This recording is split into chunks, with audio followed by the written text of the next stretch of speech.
Hello friend, today we will talk about Nexium 40 mg capsule. What is Nexium used for? How should it be taken? And what are its side effects? Let's find out. What is Nexium 40 mg? Nexium 40 mg contains esomeprazole. It is a proton pump inhibitor medicine. It is reduce acid production in the stomach.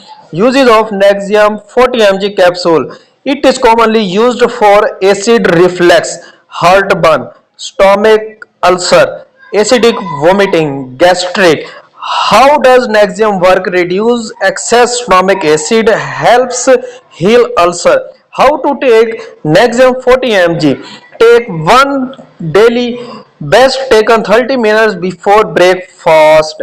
And it's some side effect. Commonly side effect is headache, nausea, stomach pain, diarrhea or constipation. But vitamin B12 deficiency, low magnesium, bone weakness. Nexium 40 mg is effective for acid related stomach problem. Use it correctly and under medical advice for safe result. Its price only 45 rupees per capsule in Pakistan. Thank you.